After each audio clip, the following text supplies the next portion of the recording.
Welcome to Deep Transformation, Self-Society Spirit. I'm Roger Walsh, and our co-host is John Dupuy.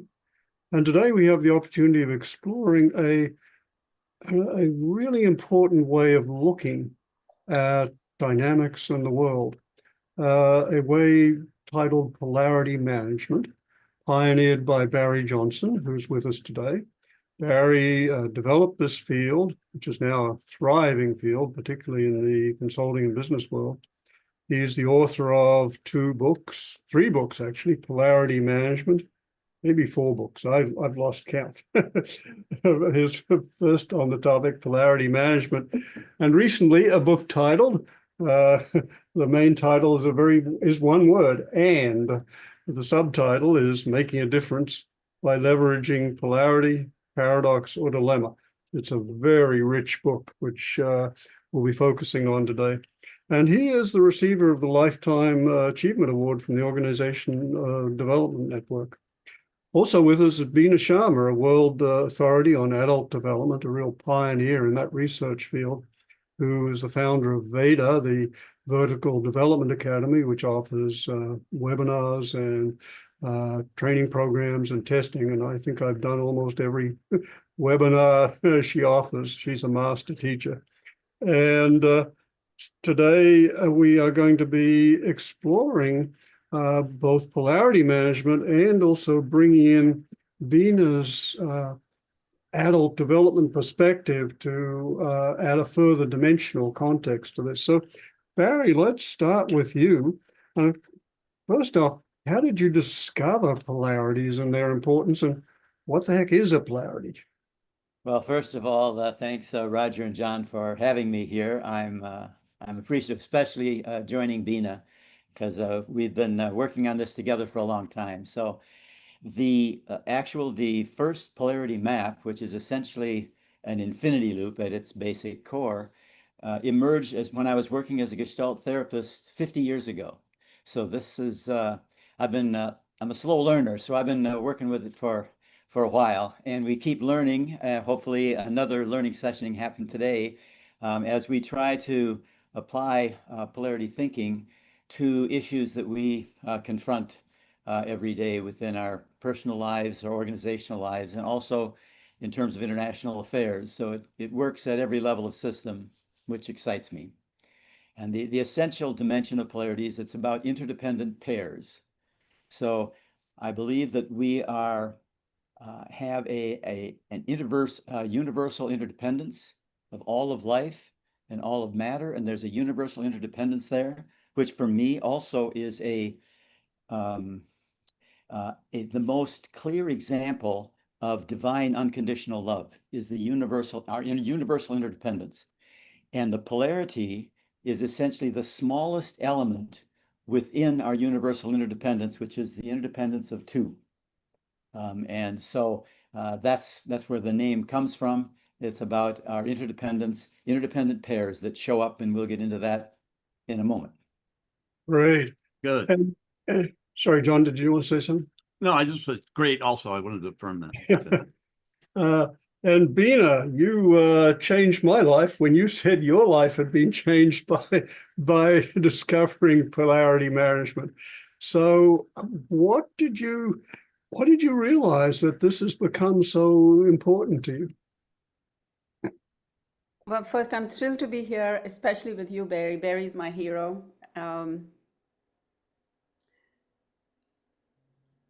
You know, this is one of the moments where when something earth-shaking, transformational happens, you remember where you were, you remember what you were wearing, you remember what time of the day it was. So when I heard first about just this infinity loop that is like the lightning strike that brings two things together in an integrative way that was separated before, then it was just like a bombshell exploding for me. And it is, I believe, the most important thing I have learned, because it connects to everything.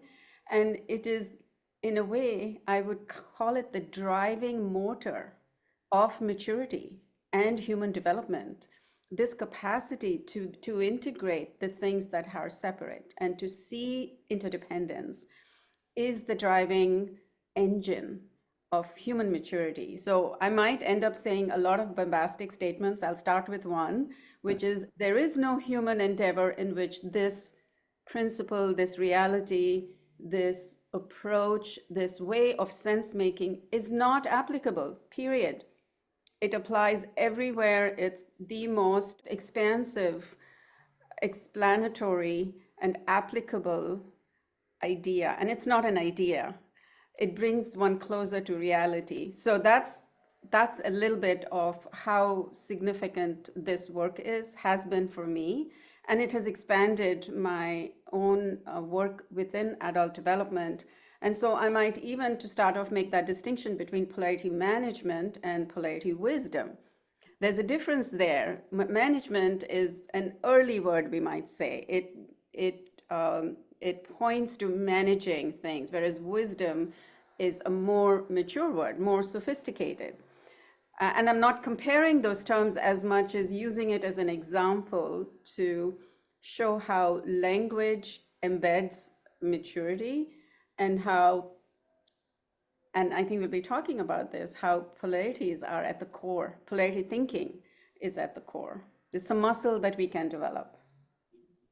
So you just implied, well, we could have a whole conversation just on what you've said, Beena, Yeah, but we that was better, brilliant. better start with some basics. One of the implications of what you said is that that the polarity management, which can possibly mature into polarity wisdom, is a way of thinking. And maybe, Barry, you could say something about the nature of this thinking, and maybe I'll just kind of seed it by saying you contrast throughout your books the idea of the usual way we think is either this or that. One's right, one's wrong, one's the truth, one's false. But you contrast that not as an opposite, but as a polarity with polarity thinking. So maybe you could explain that for us. Yeah, and let me say, this is just really important to me, all right? And we're going through some times in our country and our world where we need this kind of wisdom. So I'm sure you'll do this, but just give us some concrete examples of very important things and how this thinking, this method can enlighten us or help us get through it. Sure. I just a couple of examples in terms of leadership and democracy. To take one dimension that's going on around the planet. One of the key polarities is claiming power and sharing power. And if we claim power without sharing power, it becomes an abuse of power. And if we share power without claiming power, it allows the abuse of power. So the power dynamic, which is important in democracy especially, is about claiming power and sharing power. There's within all of our various faith traditions, there's the natural tension between justice and mercy. And how are those played out? And we see that when we look at what's going on in the world as well. But before getting into a lot of the descriptions of polarities, I'd like to introduce people to get to experience this dimension in its simplest form and then build out from that. So what I'd like to do to start, as Beena mentioned, the model in its simplest form is an infinity loop, which is like a figure eight that's laid on its side. And so I'd like people to experience physically this infinity loop and how it works. And so what I'd like everybody to do is, if you would close your eyes, and I'd like you to put your finger right on the bridge of your nose between your two eyes. And what I'm going to have you do is essentially trace your two eye sockets in the form of an infinity loop. And I'll guide you through this. And after getting into it a little bit so you get the feel of this process, then I'm going to ask you to engage inhaling and exhaling as a process of flowing through this loop, as a simple metaphor for all polarities. So I'd like you to start by just going from the bridge of your nose to your left eyebrow. And follow, you can just feel the rim of your socket. Follow it down to your left cheek. Then slowly move across your nose to your right eyebrow. Follow that socket down to your right cheek. And let's cross over a couple more times. Up to your left eyebrow, left cheek, right eyebrow, right cheek, Okay, so now if you stop here at your right cheek for a second, now I want you to incorporate inhaling and exhaling, and I'll guide you through it, and then I'll let you just follow your own breathing pattern and try to have your breathing match your movement through this infinity loop. So starting with your finger on your right cheek, you're going to cross to your eyebrow as you inhale, your left eyebrow. So go ahead, inhale, cross to your left eyebrow, down to your left cheek. Now exhale to your right eyebrow, right cheek. Inhale again to your left eyebrow, left cheek. Exhale to your right eyebrow. Just go through a couple times at the pace of your own breathing.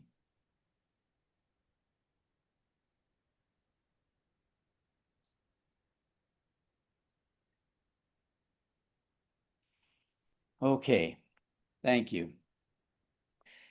Now I'd like to just comment about this infinity loop and the breathing as a metaphor.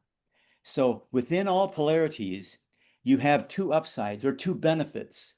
Each pole brings something to the relationship, and they show up in this case as the two upsides or our two eyebrows. So when you inhale, for example, you go to your left eyebrow, when you inhale, you get oxygen. It's absolutely essential. Over time, however, as you swing down to your left cheek, you experience the limits of inhaling alone. The natural self-correction then is to go to your right eyebrow by exhaling, which is great, and it contributes the getting rid of carbon dioxide. And if you hold that exhalation long enough, you experience the limits of exhaling, and you're down to your right cheek, and you start the process all over again. So with all polarities, there's a couple of important points to be aware of. First is that they are interdependent. They need each other. And over time, both need to be included and incorporated. And each one brings something special to the relationship. And so, and over time, you're going to, when you go after the benefits of one pole, over time you experience its limits and it brings you back to the upside of the other pole. So if we were to, so that's the essence of all polarities. And Beena, when we were talking about this earlier this morning, in anticipation of this, you were talking about Indian wisdom around this oscillation of the infinity loop around the two eyes. Could you share a little about your response to that as we talked? Yeah, first I want to say, so Barry, you've been teaching this for 50 years, and it's only recently that you've offered this as an experiential embodied metaphor, which I think is absolutely brilliant because it puts it in my body. And what was so interesting for me is to relate it to the Indian idea, because we do look at the left and the right side as being two opposites, if you will. So the left side is the feminine, the right side is the masculine, the left is night, the right is day, the left is moon, the right is the sun. So all dualities are encompassed in left and right. And then this part, which is the center of the forehead, which is above the two eyes, that is the space where the opposites get integrated. So that's the third eye. So you have the left eye and the right eye, and then you have the concept of the third eye. So in just very simple terms, the third eye is the integrating wisdom that's not limited by the left or the right, but includes and transcends both. And so that was very exciting for me to have that little, metaphorical embodiment link up to the ancient wisdom, of my culture. And also linking it to inhaling and exhaling. So I always like to say this, that if you are doing either or thinking, in this example, it's as if to say that inhaling is better than exhaling, or you either inhale or exhale, or inhalers are better than exhalers. That's what we do. That's what we do in the way we see people. That's what we do when we take an interdependent, interconnected pair necessary for life and wholeness, and then we separate them using the or. Yes, that's very helpful. So the what happens with all polarities to remember is that each brings something important that's essential to the relationship. And so if we look at leadership, for example, we have a simple polarity of being clear and being flexible. If you're clear without being flexible, you're seen as rigid. If you're flexible without being clear, you're seen as wishy-washy. So the question is, how do we as a leader be able to be both clear and flexible, being self-assured and humble? If you're self-assured without being humble, you're seen as arrogant. If you're humble without being self-assured, you're again seen as sort of mealy-mouthed or whatever. So these dimensions show up in leadership, they show up in organizations. Do we centralize in order to get systematic organization and coordination, or do we decentralize in order to be responsive? The answer is yes, and we need to get the benefits of each. And over time, when we focus on people, I'll use one more basic metaphor here as we move on, and the metaphor of activity and rest. So this is a slightly larger cycle time. Inhaling and exhaling, is a moment by moment cycle time. Activity and rest has a slightly longer cycle time, but it happens within a 24-hour period. We know that if we're active, it provides a great positive dimension. Being physically, mentally active, it's just wonderful. However, activity without any rest leads to burnout and dysfunction. So, and when you're experiencing that burnout, notice the natural self-correction is to go to get the benefits of rest, the upside of rest. You incorporate that. And it's easy to see burnout as a problem and rest as a solution. And in one sense it is, but in another sense, it's more accurately seen as a necessary self-correction in an ongoing oscillation of this infinity loop.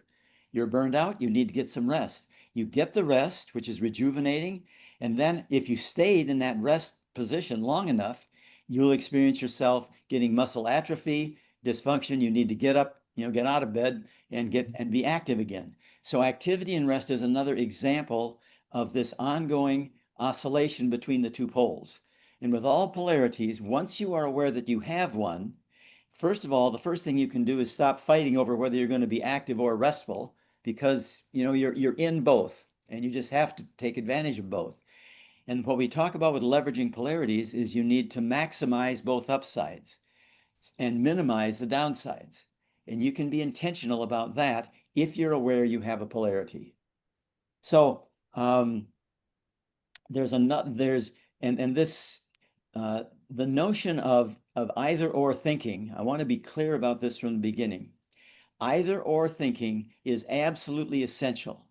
It is bedrock. We need either or thinking to differentiate we learn as a child, we learn to differentiate our eyes from our nose, or a car from a house. So any language taught in any culture, all cultures have language. What the language has in common is it differentiates things from each other. So we learn math, we learn science, we learn our language, we learn our culture. That's all about differentiating in either or thinking. So it's absolutely essential. The problem with either or thinking is not inherent to either or thinking. It's either or thinking without its polarity pole, both and thinking. And that's when we get into trouble. So we need to supplement either or thinking with both and thinking. And so we learn about either or thinking when we are growing up in school and when we have tests. We also learn about both and thinking.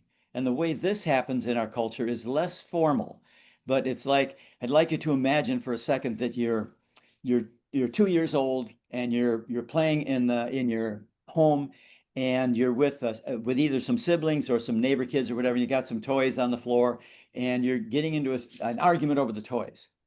And one of your parents comes in and sees you arguing over the toys. What is it that our parents teach us? By 2 years old, we know if we're fighting over the toys, we should learn to what? How about share? Share. Yes, we learn to share. Right. Good, Roger. Hey. I remember back when, right? But this I did that once, yes. I still don't get it. I'm working on that. So in this teaching us to share, what our parents were helping us with, or our teachers in early school or whatever were teaching us, is that we need to learn to take care of ourselves and take care of others. But rather than say you need to understand polarities, they get right to the chase and they say you need to learn to share, and then they help us figure out how. Well, how would I do that?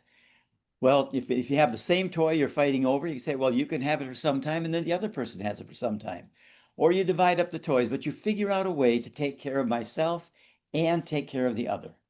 So this basic understanding of our interdependence and the need to share and both and thinking, it's in the culture. It's just not as powerful as the either or thinking model is because it's so fundamental to language and culture and science. So Beena, would you share some other examples about about both and thinking and how it shows up in leaders or in organizations? Yeah, you gave a good example of being clear and flexible, and you said we are seen as that. And I am quite interested in how we project on others. So it's the same dynamic. So I'm just thinking, I have a brother who's quite cautious, and I tend to be more adventurous.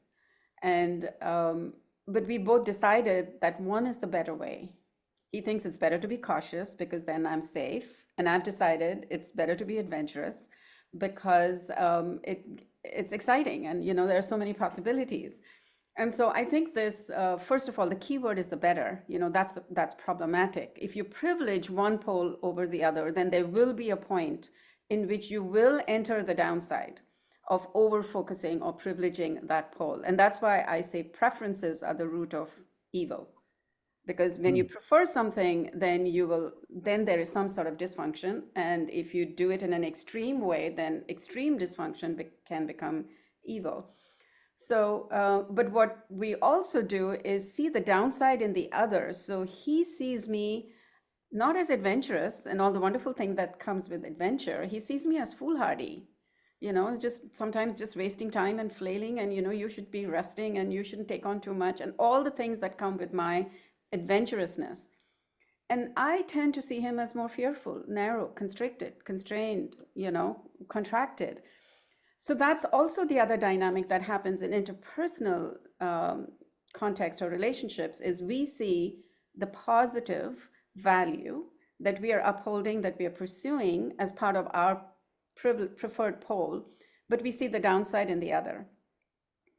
And Yeah. so I see the downside of his preferred value. He sees the downside of my preferred value. Now, can you imagine all the different things that leads to? It means then he can't appreciate adventurous. Not only that, he can't claim it for himself. So he disowns it, and then he projects the downside of it on me, and I do the same. So I can't claim my cautiousness, my sense of safekeeping, and then I interpret that as that's being fearful. I never want to be fearful, so I'm never going to embrace that. So the essence, I think, of polarity wisdom is embracing the wisdom in the opposite, interdependent value that is also needed for health in the system, because both of us are going to end up over time in the downsides. I'm going to end up being more foolhardy than adventurous. He's going to end up being more fearful than cautious if he continues to privilege, if both of us continue to privilege. So hope that sort of breaks it down a little bit more deeper into the deeper sort of psychological dynamic that happens when we privilege one pole over the other. And we need to in some situations. In some situations, it is more helpful for me to be adventurous. And in some situations, I better be cautious. Yes. And to extend from what you're saying there at the end, Beena, one of the things I appreciate about this way of thinking is its inherent flexibility. And it seems like an antidote to the automatic rigidity that is built into our psychological systems of kind of getting into ruts. And this polarity thinking expands our openness, our repertoire, and range of possibilities. Can I just build on, just to say that rigidity is what we call polarization. That rigidity is polar. And so I might make another bombastic statement that polarity thinking heals polarization. Oh boy, do we need polarity thinking then? Man, I'm telling you.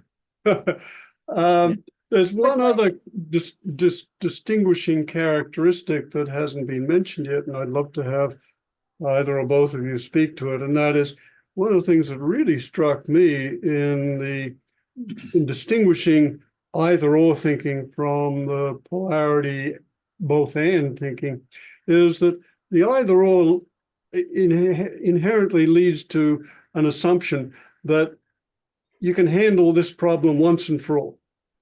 Okay, I'm going to choose this, conservatism is the way to go, and that's the end of the problem. But you point out that with the both and thinking, it's never final. There's always an ongoing issue, balancing game. Yes, there's an ongoing dynamic between the two. Over time, you have to incorporate both or you get in trouble. Just like over time, you have to, if you've been inhaling for a while, you're going to have to exhale. If you've been active for a while, you're going to have to get some rest. So there is this ongoing nature to all polarities. And there are tons of problems we need to solve, which they finalize, like how do we get to the moon and back safely? That's a problem to solve. It involves all sorts of problem solving, this necessary problem solving aspects. And so that's absolutely essential. So the problem with either or thinking is that either or thinking without its pole partner, the polarity of either or thinking and both and thinking is essential.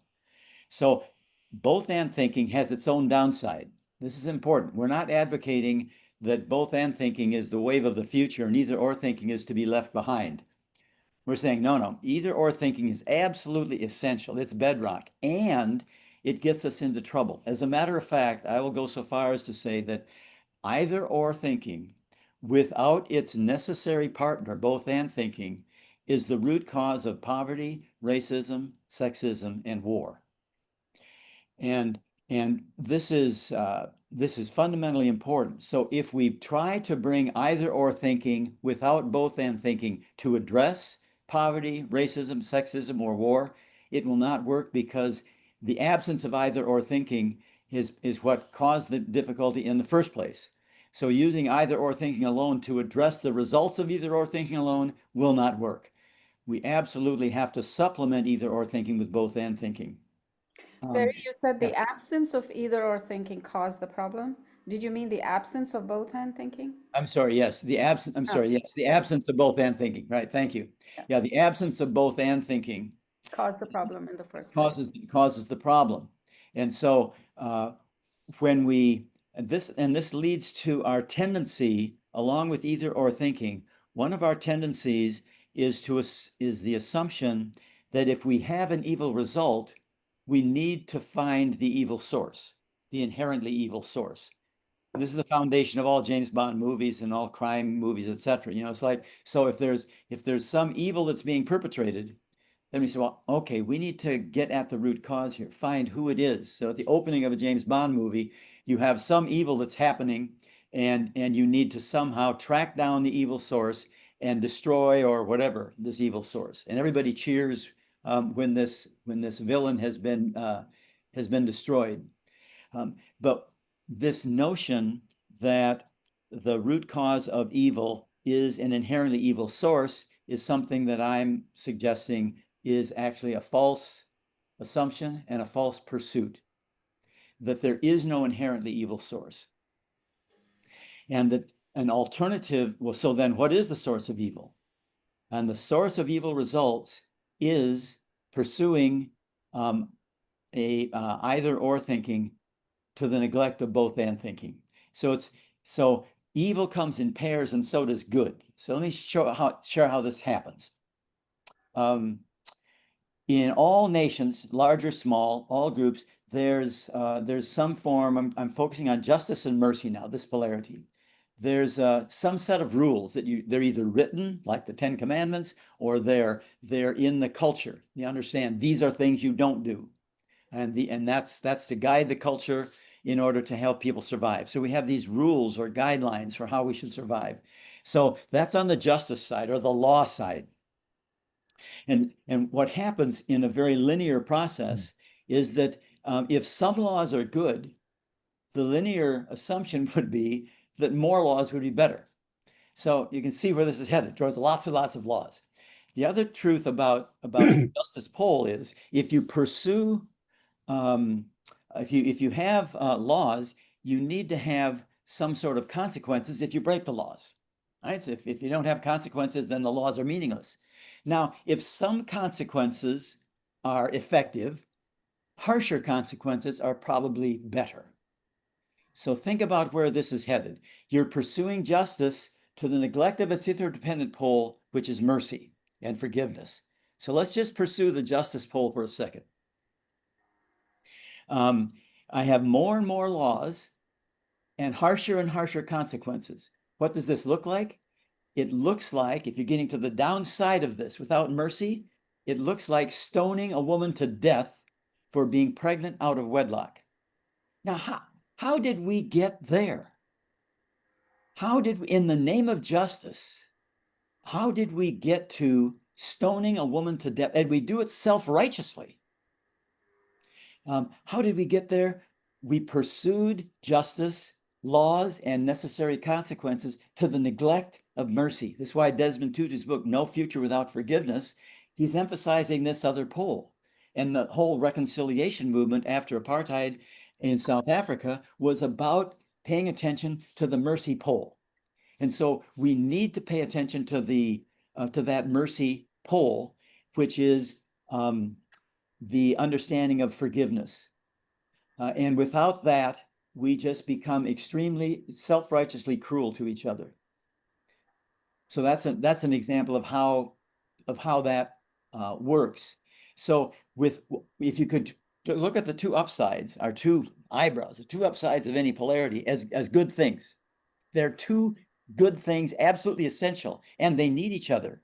And if you pursue one good thing to the neglect of its good partner, it becomes evil. So the source of evil is not something that's inherently evil. It's actually one good pursued without its partner. So what can you do to respond to that? You can pursue both goods. You pursue justice with mercy. That is the way to undo the overfocus on one pole or the other, is to pursue both poles. Barry, could you, I'm laughing at myself here at the thought of one-upping you using your own polarity management, but could you do a both? Could it be true that you do a both and that there can be really malevolent people who we could quote call evil, and there can be a destructive, malevolent, destructive, evil things that happen as a result of focusing on one pole exclusively? I want to make sure I'm understanding the question, Roger. It's just well, you're saying that you made a pretty powerful statement that all evil can be traced to either or thinking, and I'm wondering. No, that's not. Well, let me just back that up a second. Okay, thanks. Okay, so because this is important clarification that you're raising, it's a helpful point. It's either or thinking to the neglect of both and thinking. Okay. That's different. Either or thinking is it's not too much either or thinking. You can't get too much either or thinking. You can only get either or thinking dysfunctionally when it is pursued to the neglect of both and thinking. Now you can have both and thinking without enough either or thinking and also get yourself into trouble. Because again, it's a polarity. So if it's a polarity, both will bring a positive upside and both will have their own downside. And so there's the tyranny of both and thinking, and there's the tyranny of either or thinking. And the tyranny of the tyranny of both and thinking is the loss of all the benefits of either or thinking. Without either or thinking, we do not have language, we do not have science, we do not have moral principles, we do not have culture.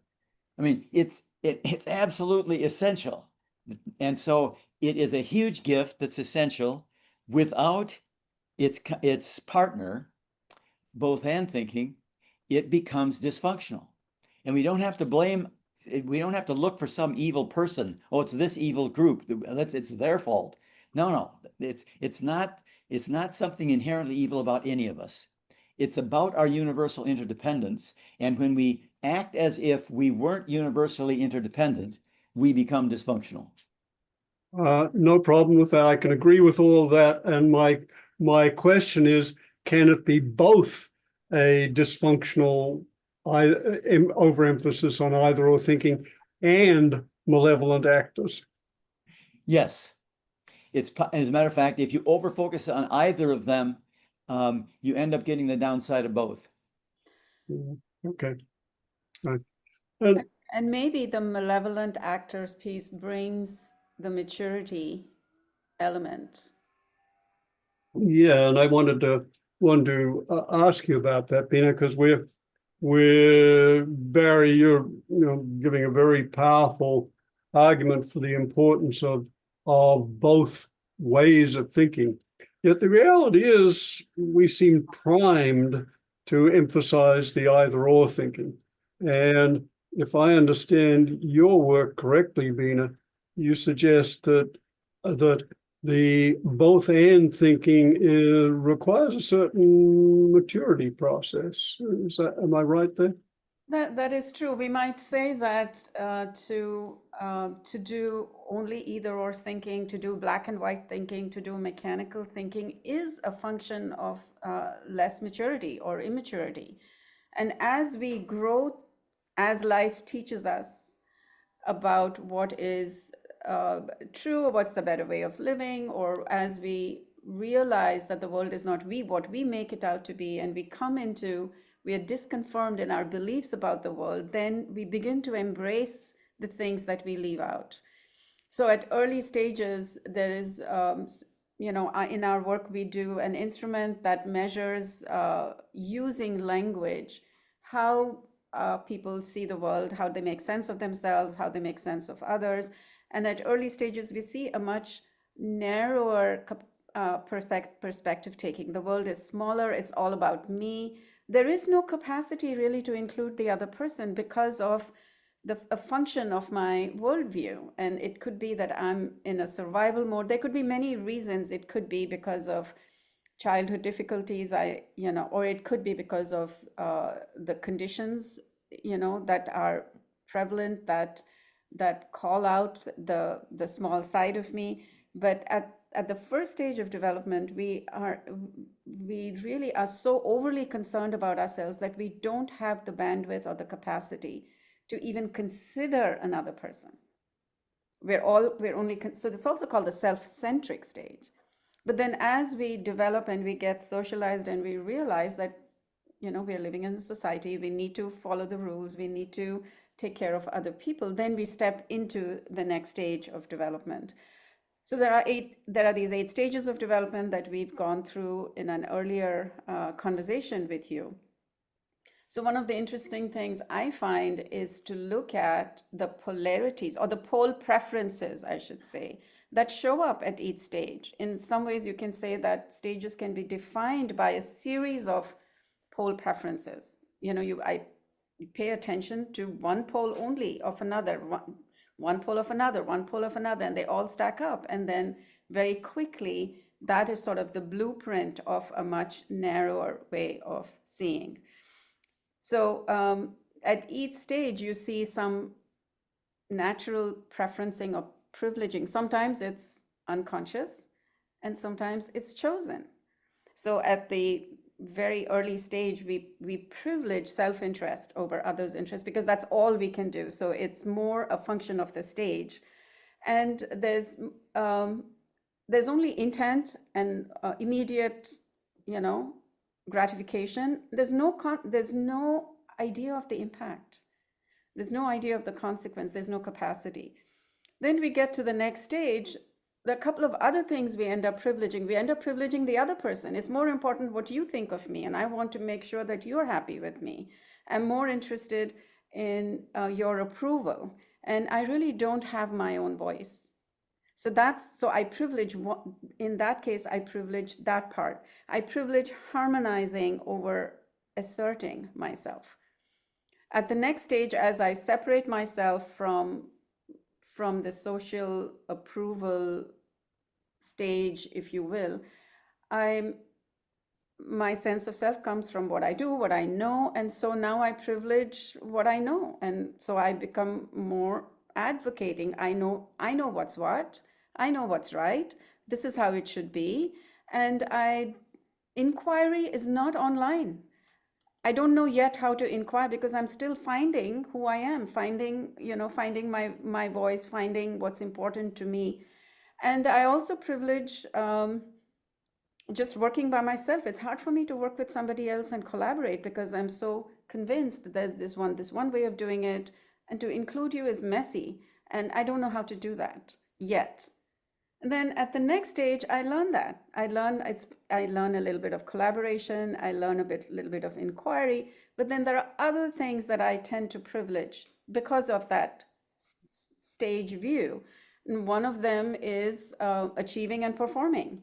So I'm able to collaborate, I'm able to set goals, and I'm achieving and performing, but I'm not learning from my mistakes, or I'm not learning from others, and I'm driving, and I don't know what it means to just pause and let's see what's emerging.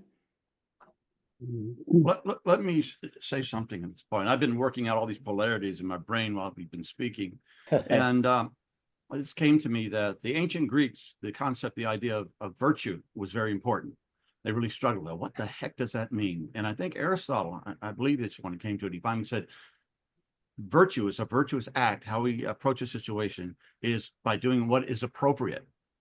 And it seems to me that this polarity is what helps us as a mechanism whereby we can arrive at that appropriate point, and we can do what fits the moment, what fits the occasion. Absolutely right. Absolutely. It's adapting to what is needed. But if you privilege one all the time, and then if the opposite is needed and you haven't included that, you don't know how to do that, then you're incapable actually of adapting, of bringing what's appropriate. And so when you do polarity thinking, you're able to dance. I can bring adventurous when needed. I can bring cautiousness when needed. That's appropriateness. But when you do unipolar thinking, then it's like the old adage, you have a hammer and everything is a nail, and that's what you do. So should I continue on the later stage polarities, or should we just pause here and perhaps you want to go somewhere else? Well, I think at some stage we certainly it would be really interesting to see how polarity thinking changes across developmental stages. But let me bring in a very concrete thing. Barry really emphasized that we need both, that either or thinking and both and thinking are absolutely essential, and that the two are actually a polarity, interdependent polarity. But it seems that it seems like there's a progression that we start off with either or thinking, overemphasizing that. Then it seems like when we get the both and thinking or polarity thinking, it seems like, or not full polarity thinking yet, but it seems like that can be overemphasized. And I think you were implying that, Beena. But Barry, you emphasized the importance of the inclusion of the either or. And Beena, is that still later stage? Absolutely. So the progression is, first you only think of one or the other. You don't even recognize that you left the other out. Then as you develop, you recognize the contrast. You begin to include it. And the words you use in the language is, this, but this. There's a but. And then it goes into this or this. Now there's active tension. Now it is seen as competing. So that's either or sort of in its fullness. And then you realize, well, it's not either or. It's sort of relative. It's a gray area. And then you step into full both and thinking. And when you begin to see the relief of both and thinking, there is a tendency to reject either or thinking at that particular stage. You think, oh, I've been there, done that. That's completely dysfunctional. We just need to do both and thinking. And then you get to the downside of both and thinking, until the downside will teach you, actually, it's not either both and or either or, it's both. both and either or, which is actually the next stage of development, which we call integrative. So, but you can see how teaching and practicing polarity thinking at every stage leads to integration of whatever preferences are there at that stage, and also helps them to begin to not make that mistake of rejecting either or thinking or both and thinking. Barry, you've Yeah. been wanting to say something.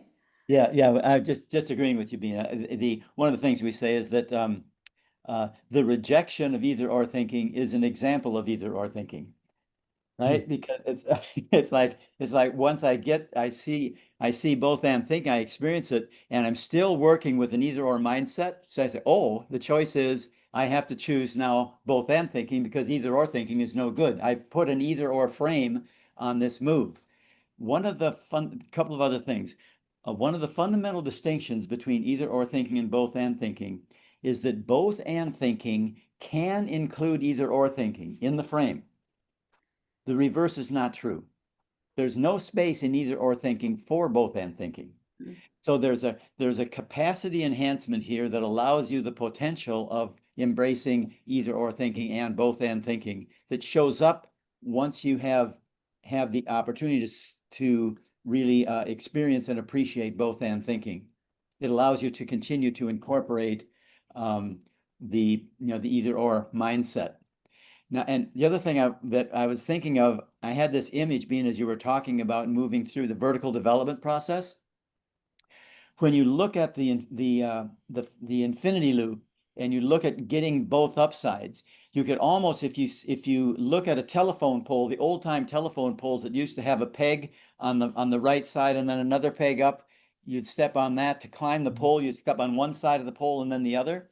It's like going through vertical development. You're stepping on one side, which is one pole of a polarity, and then it's when you take the next step up, you're focusing on the other pole. So you're kind of moving through. You're dealing with different polarities, but you're shifting poles as you move through.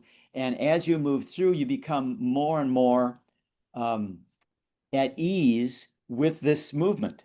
It's like Elevating. And yeah, it's elevating. it's elevating. Yeah, When you embrace the other, you're at a higher place. yeah. Can I give a historical example of that? I keep on working these polarities out, and I'm going back to the ancient Greeks, and in Athens, 5th century, around that time, they were really working with the idea of tyranny and democracy, and trying to put that together. They came all kinds of, and obviously when you have a tyrant, English tell you what to do, address the problems, get right to the point, make judgments, etc. And then you give the power to the people, it can turn into mobocracy. You can start lynching people, just spontaneous insanity of the mob getting together. So they did things like, well, we'll have 2 rulers and they can only rule for 3 years. And then we changed the 2. So they were trying to find those polarities. And I would venture to say that we're still struggling in the United States with the same thing that the ancient Greeks were dealing with. Yes. Yeah. And one way to name that polarity is provide direction and encourage participation. So you need, the executive function is providing direction, and the legislative function within our own democracy is encouraging participation. So how do you both provide direction and engage participation? And that's the fundamental question. And what happens is when you're in a crisis, the natural shift is, so when there's a fire, you don't sit around and discuss what do we do. You look to the fire chief or the people who know about how to deal with fires, and they provide the direction. This is what you do. You don't have a meeting and talk about how we're going to work this out. You do what you got to do. Exactly. Because the situation requires that executive directive function. You need it.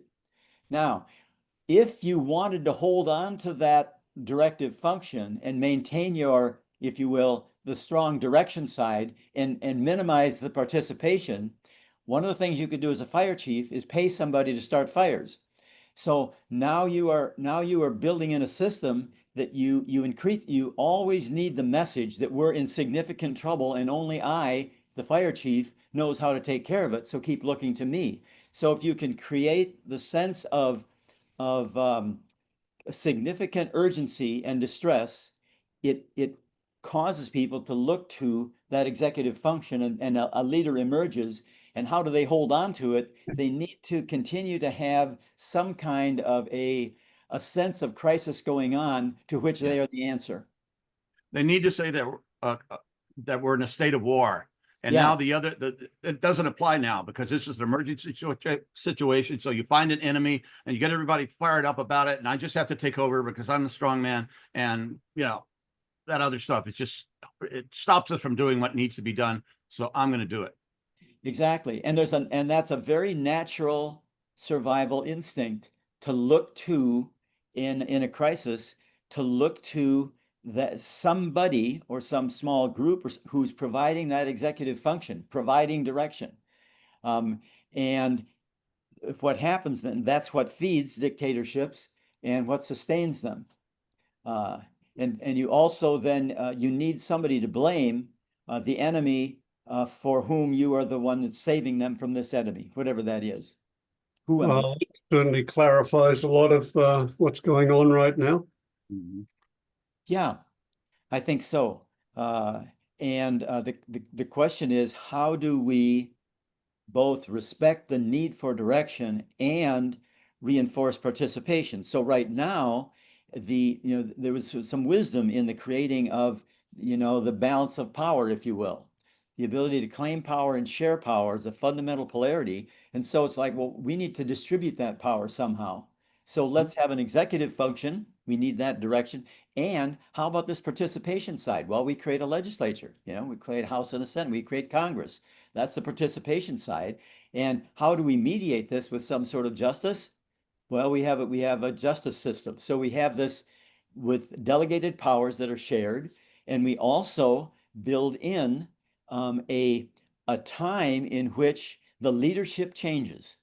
So, and rather than have that leadership get locked in, what we say is, no, we're going to be able to change that over time, so that executive function, we change within it, so it doesn't get, we don't have a king, we don't have an executive who stays in power all the time, because we don't trust that arrangement, in that balance of power. And right now, we have a very strong executive function and administration that is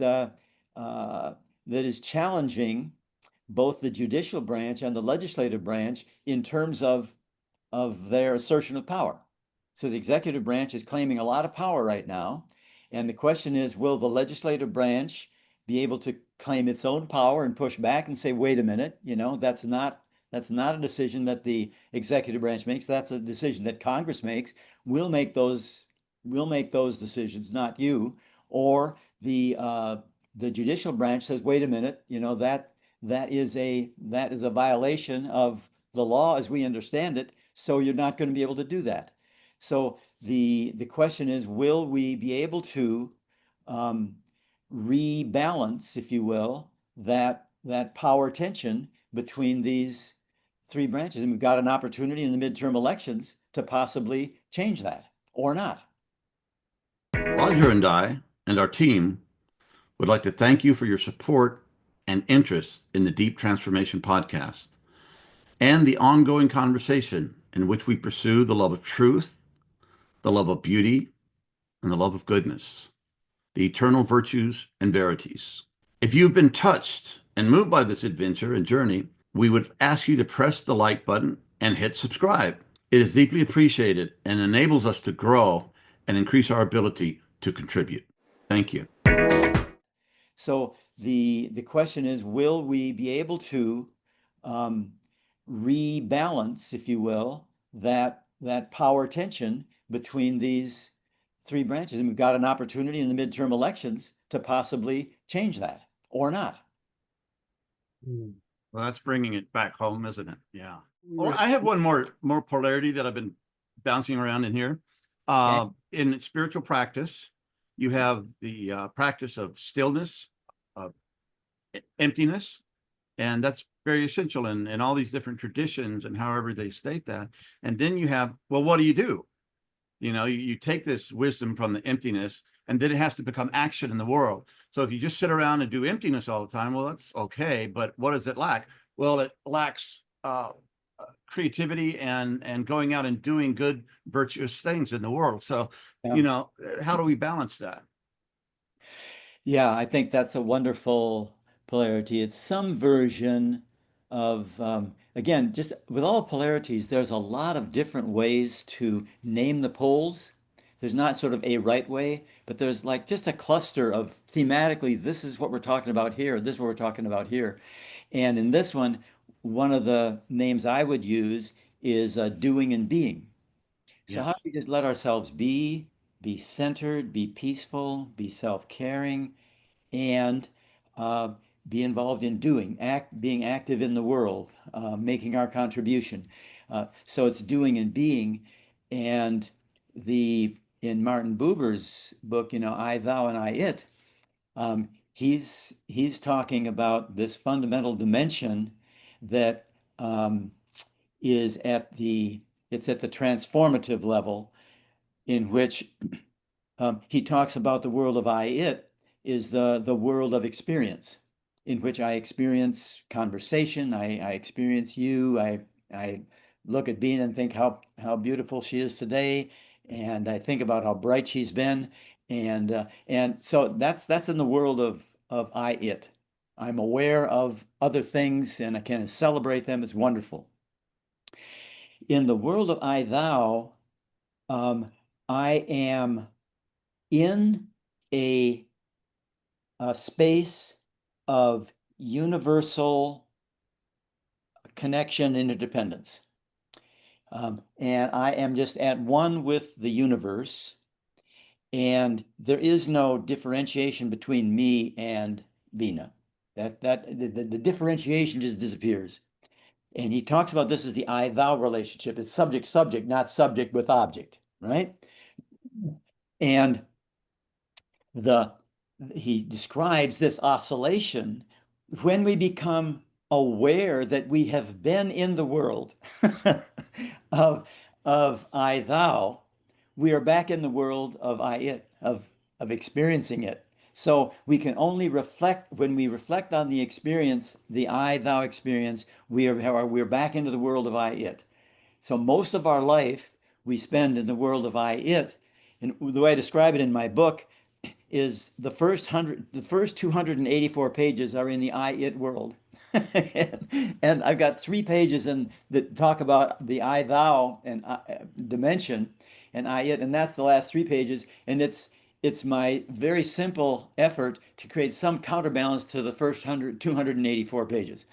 But because talking about it, you're not in it anymore. And this is fundamental, by the way. Buber says it's the fundamental dimension of being human. To have been in that I, thou space and be able to return, and the oscillation back and forth between those dimensions of absolute unity on the one hand, and then being in the world in which we're differentiated. Let's see, there are two. Beena, you're on mute, I think. Oh, Oh, yeah, me. I was mute. I was Okay. So there's maybe another angle to your question that I can bring, John, to the stillness, to the meditation stillness and action in the world. Great. So one thing is to see how each informs the other. The more I'm able to be still and reflect, the more my action becomes informed. And then the more I act and experience, then the more I can actually use stillness in a more powerful way. And another aspect of this is, how am I acting in the world itself? How is my action? How integrated is my action, which is another layer. So you see that polarities can nest and they stack. So if you're willing, I can offer a quick reflection, and I want to thank my colleague at CIIS, Sanjay Manchanda, for this little exercise, which really takes you through the tetralemma, not just a dilemma, but the tetralemma. So it's literally 30 seconds each. So we'll just start with this belief and living into this belief that I am inadequate. Just take a moment and to see how is that true? And how can I acknowledge that I am inadequate? What's true about that? So 10 seconds, I am inadequate.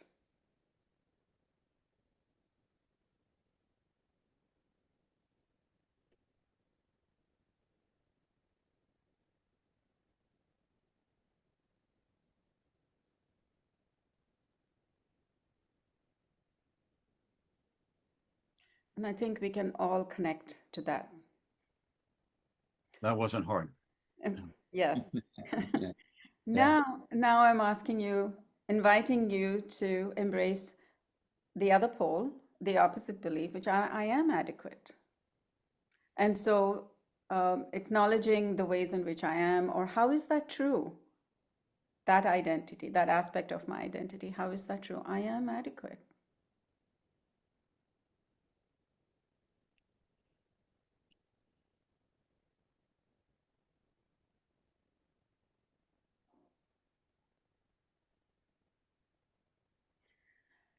And now a higher level embrace. I am inadequate and I'm adequate. Embracing both, including both.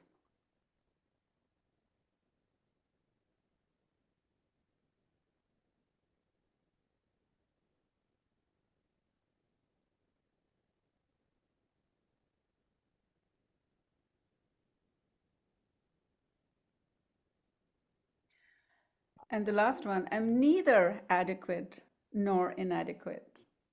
I'm not limiting my identity to either being adequate or inadequate. I'm neither adequate nor inadequate.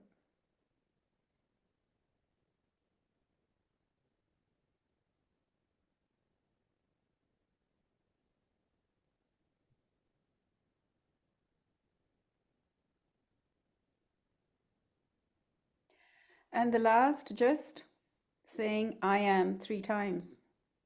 Just I am.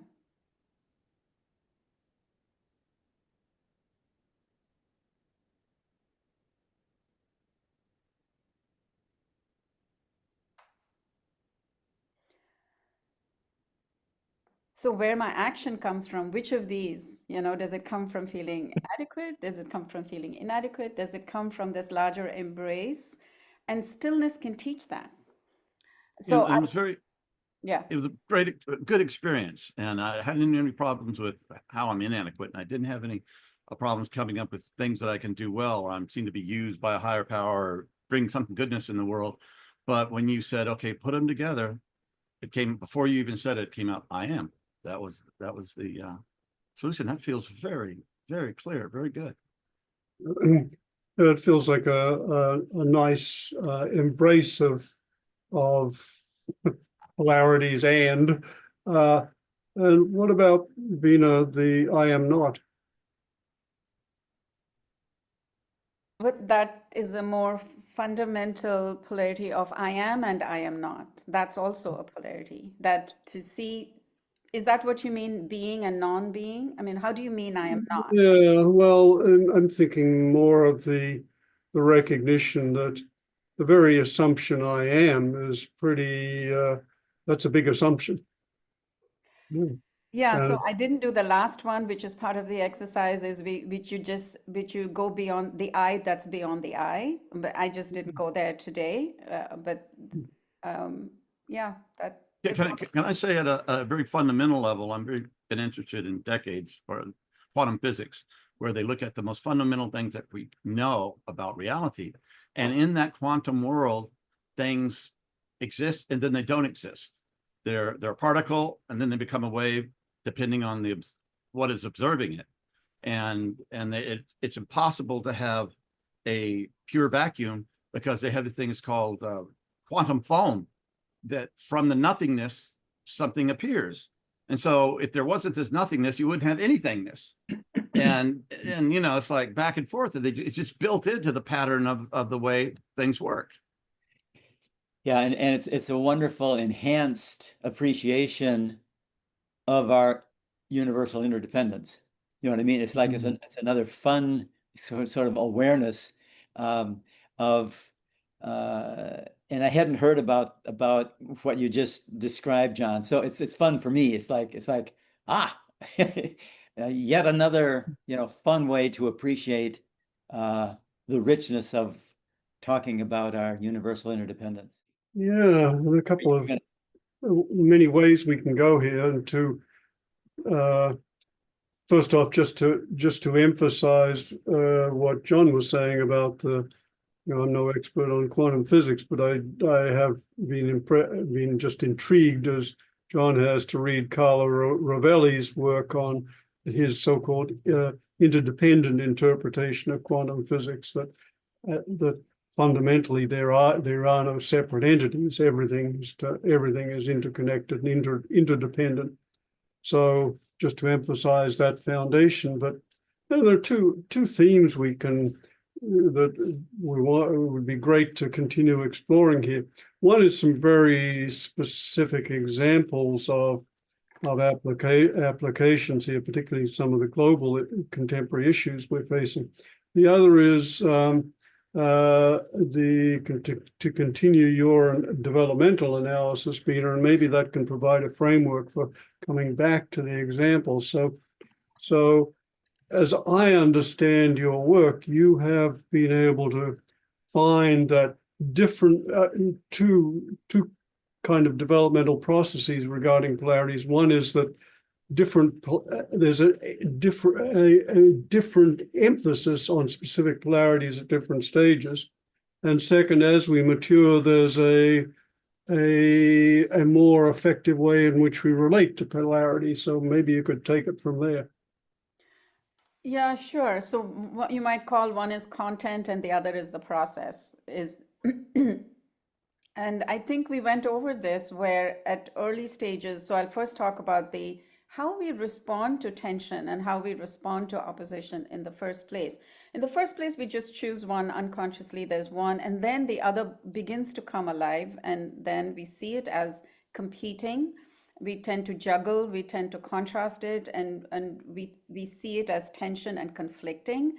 And then as we develop, we don't see the conflict as much as the complementarity. We see, it's not this against this. It's not directive versus participative. Our language changes. You'll see that at earlier stages, people will use versus. They will use or. But you don't see that at later stages. You see and you see the complementarity. You see it supplementing. You see it augmenting.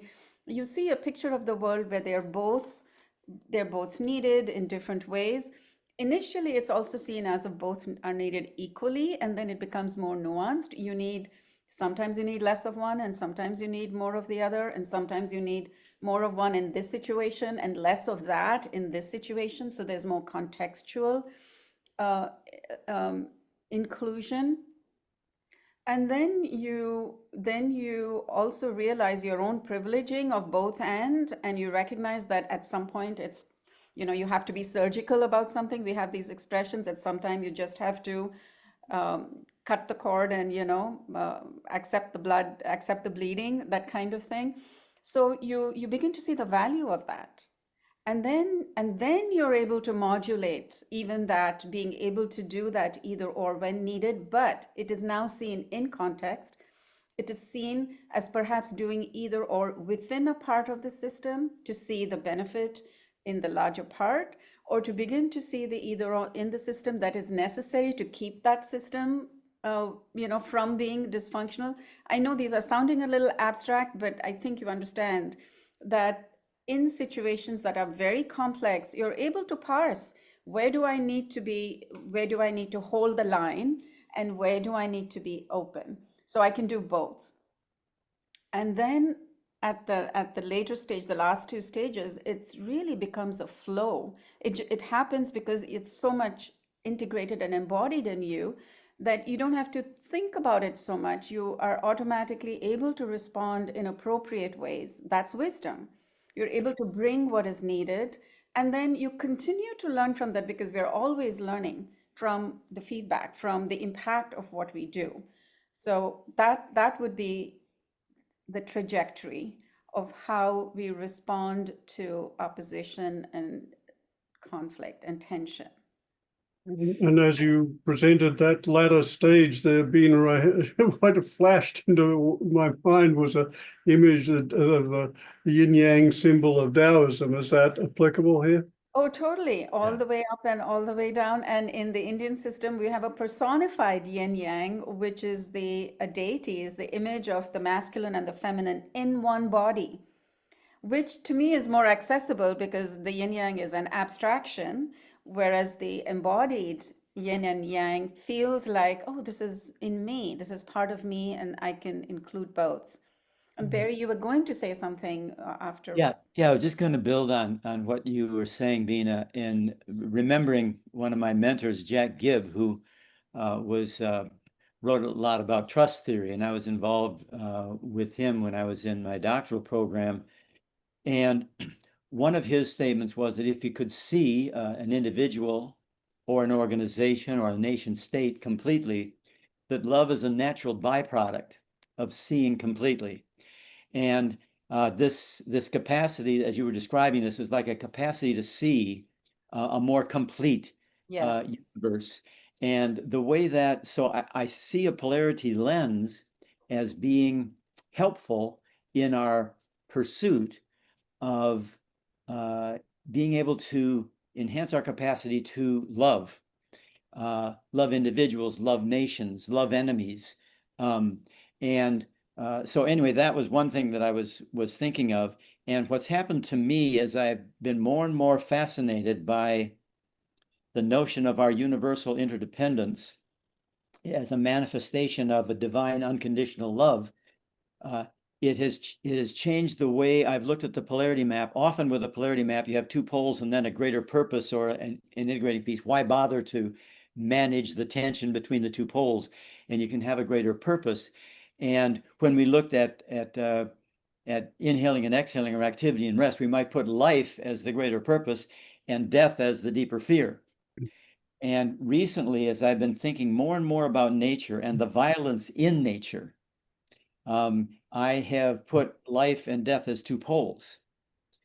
And this is, I think, for me, it's a significant shift that you could obviously have life as you can have a greater purpose be a pole of a larger polarity. And so if you look at life and death as a polarity and as a part of our universal interdependence in the world, then you can appreciate that the life of every living thing on the planet is dependent on the death of another living thing.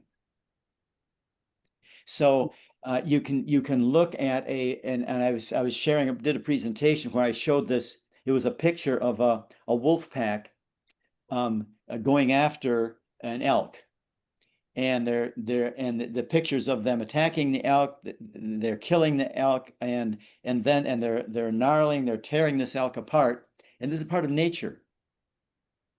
And we tend to assume that when we look at universal interdependence, there is no violence going on, but you are really not paying attention to what's going on in nature. And there is a lot of violence going on. There's a lot of destruction going on in order to pursue life itself. And so I showed a picture on the screen of these wolves attacking. Then I showed a picture of this.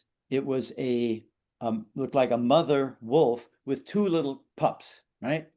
And they were just relaxing in the sunlight, and she was just sort of hovering over them, taking care of them. And so which is the real wolf? The one that's attacking this elk, or the one that's actually feeding these pups, from attacking this elk? And the ability to incorporate that as a part of nature is really important to me. So I want to add there that is a later stage polarity understanding. Up until a particular stage, life is good, death is bad. Death can never be a good thing. And then it is seen that life and death are part of the life cycle. And Yeah. they both contributed to life, that you need life and you need death to contribute to life. I wouldn't say, I forget, 3rd, 4th century ADE, Buddhist sage said emptiness is form and form is emptiness. And that's kind of a koan. But when you can put that together, emptiness and form, then when you're dying, the process of becoming nothing is simply because something comes out of that nothing. I mean, it's the same. They're both the same sides of it's the same thing. Yeah. And putting it together, it's like kind of the fear just goes away. It's like, okay, it's all good. Whatever it is, I'm not there or there, it is, So that's nice. Yeah. There's so much in what what you both said here. We could have a conversation around each of your statements. But let's play with just a couple here. First, Barry, you just in a one-liner said something incredibly important, that love is an automatic response to seeing completely, or to seeing the whole. Yeah. That's a powerful statement. Do you want to expand on that? Well, yes, it's been something I've been living with. That it's just has been, my experience is that it's becoming more and more true for me. So I'm more and more aware of the truth in what Jack was saying. And this was at least 30 years ago now, that he said that. And the quest, so it's a different quest. One quest I talked about earlier is the sort of the warrior quest for trying to identify, it's the quest for finding the evil source and destroying the evil source in order to save whatever. That quest, I believe, is dehumanizing for the one on the quest and for whomever is found. Because and this is what happens with what I call name calling. We identify somebody as a fascist or as a racist or as a sexist or as a something. But whenever we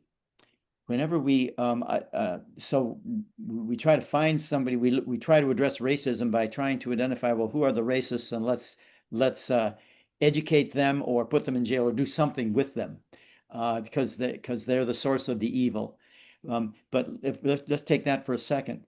If I'm spending my life trying to fight racism by looking for racists who need to be addressed, think about that quest. I am constantly in a position of judging everybody I'm talking with to try to identify whether they are somebody who need my retribution because they are racist. This is obviously denying the fact that when you're raised in a culture in which racism is so present, everybody has their own racism, their own racial bias. It's like that it's in you. So you're, as Beena mentioned earlier, you're deflecting it from yourself, projecting it out, and you're seeking someone to find. And so your whole inquiry process is invested in finding out who are the evil ones and let's get them. Now, what if your whole process was trying to see people completely with the intent of loving them? That's the quest. It's like what will help me see them more completely? Well, certainly listening to them, empathizing with them, acknowledging that I could easily be them. Doesn't matter who it is. If it's Trump, it's Hitler, it doesn't matter. It becomes relatively easy to say that could be me. There, but for fortune go I. So the quest is so different, and the possibilities you just discover and it happens for yourself as well. Because if we could see ourselves completely, love would be a natural result. So we can allow ourselves to be with our imperfections, with our foibles, with our all of us, our messiness, and love who it is we find. And I don't think it's possible without having some sense of being loved, being seen and being loved. I think that's a piece of that interdependence that increases my capacity to see and love. So that's how it shows up for me.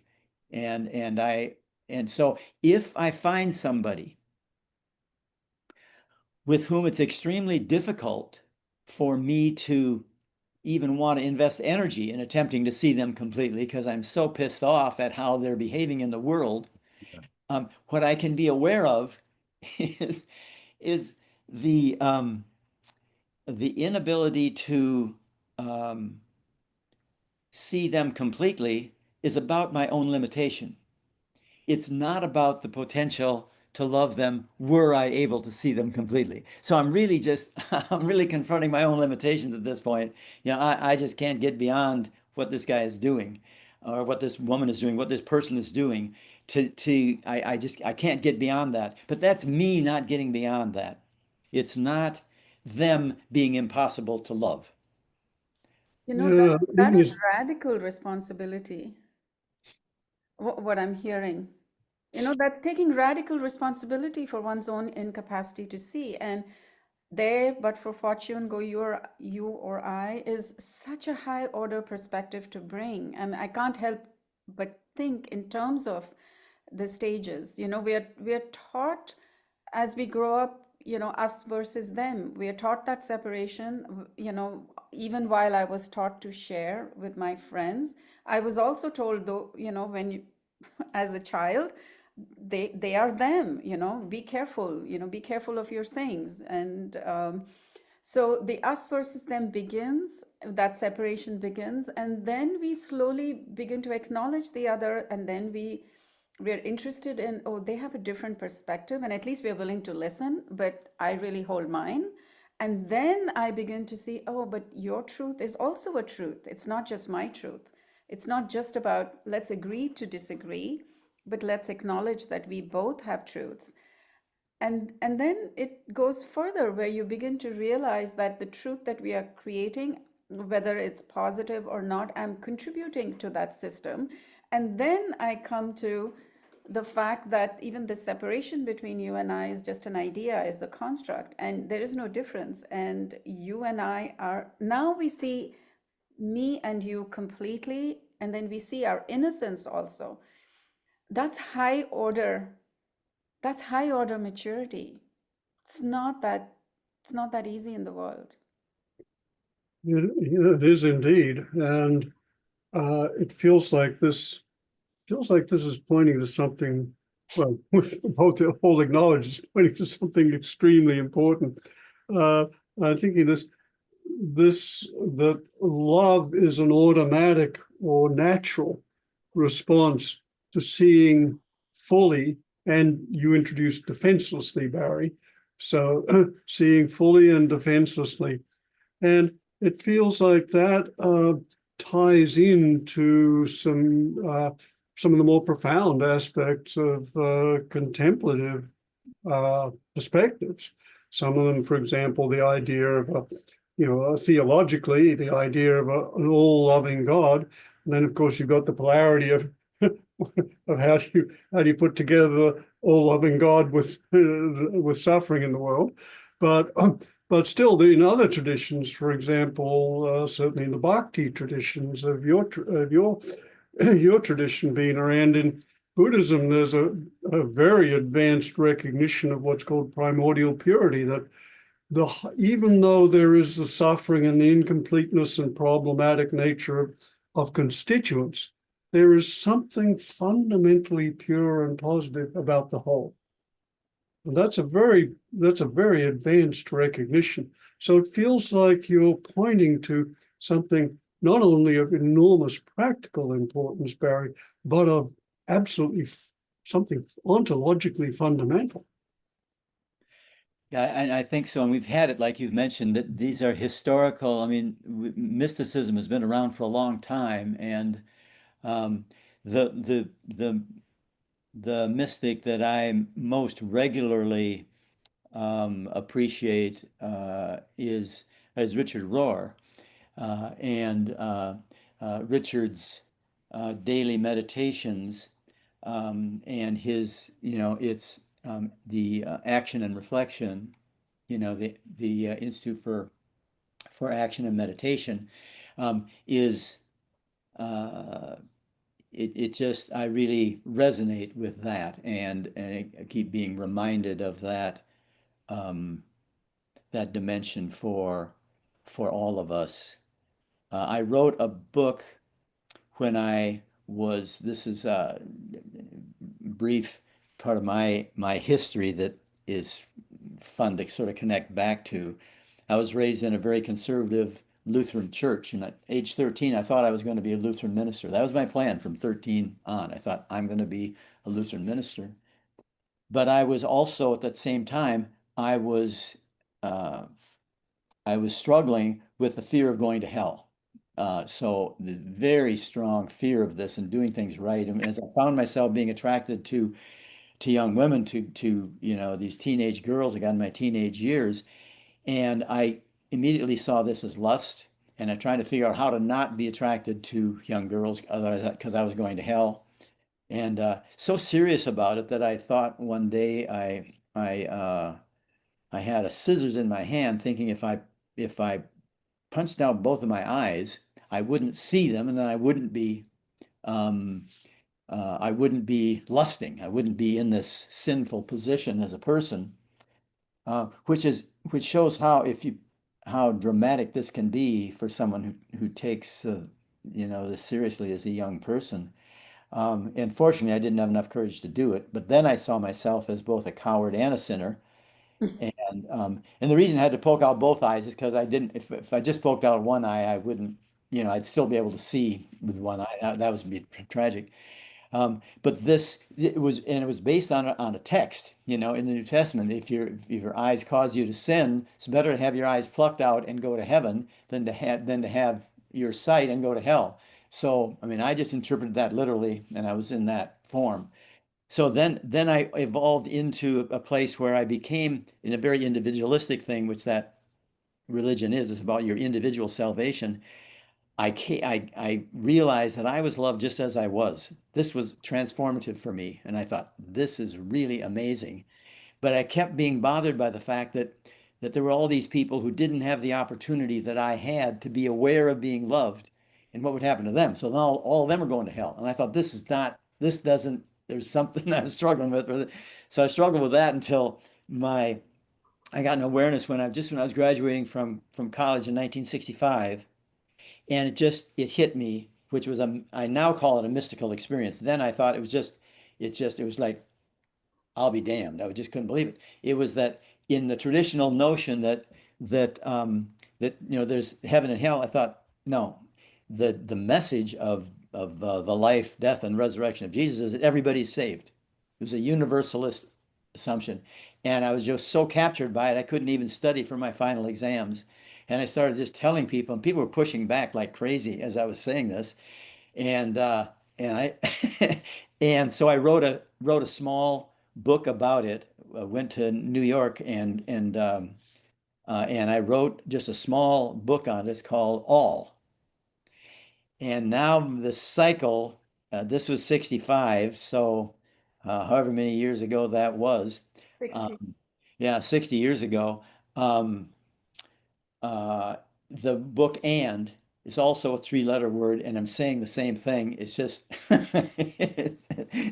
it's got a little more experience behind it. Yeah. So anyway, I was on to something there that I didn't appreciate how wonderful it was. Um, and I'm appreciating more and more just in this conversation with you about how wonderful that um, that our universal interdependence is a manifestation of divine unconditional love. And we can see it. You can look either place, and you don't have to even believe in a deity um, to it's not about believing it. It's about just appreciating our universal interdependence. Beautiful. Wow. That's such a beautiful story and unfolding, Barry, and an exquisite example of the way that any profound realization can continue to open its implications for us over a lifetime. Yeah.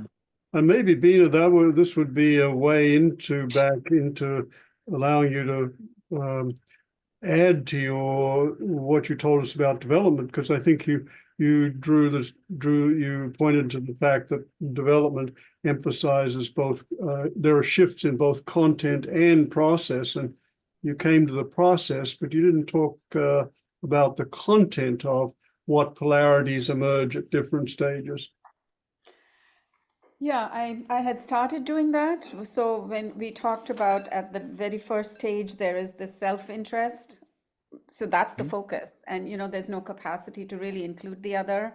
And there's also there's just intention and want and immediacy. And there's no capacity to see the impact or to defer gratification or to even think ahead in time. Everything is like now and immediate. So that's like a couple of content at the first stage. At the next stage, then there is more emphasis on belonging and gaining approval, and not enough of a sense of my own, what do I want? I'm more interested in what you want of me. I'm more interested in what do you expect of me? And I want to be who you want me to be. But I haven't separated myself. So there's wisdom in separation. Just a symbiotic dependence is not interdependence. Before you get in from that symbiotic oneness, rather, if that's the beginning, then you separate, you see the dependence, then you become independent, then you become interdependent, and then the oneness that comes after that is a more mature oneness. So anyhow, so there is this symbiotic dependence. And then the other thing that's also at this stage of socialization is the interest in harmonizing and not establishing, you know, a difference of opinion. So I really don't have a different opinion, and I haven't found my voice, as I said. At the next stage, I separate, and I have now my own sense of identity, and there the automatic preferencing is of what I know and what I think should be done, and I am right and you are wrong, and this is the way to do it, this is the right way to do it. And the other piece that comes also as a privileging is I am more important than us in a different way. So it's hard for me to collaborate. Then at the next level, I'm now able to open, you know, think about other people's, you know, different perspectives. And at this stage, in terms of content, I'm more interested in achieving, having goals, and changing and measuring and improving things and making things happen. And what gets underprivileged, or sometimes I can't even see it, is being open to what is actually emerging. Not just what I'm trying to do to the world, but what's actually naturally emerging, pausing, learning from my mistakes, receiving feedback from the environment. And also, this is a milestone of return where it's not all out there. Everything is not objective. There is an interiority. So it's not about me changing the world as much as I am being changed. That's the other pole that comes online, and an openness to being influenced, an openness to being changed.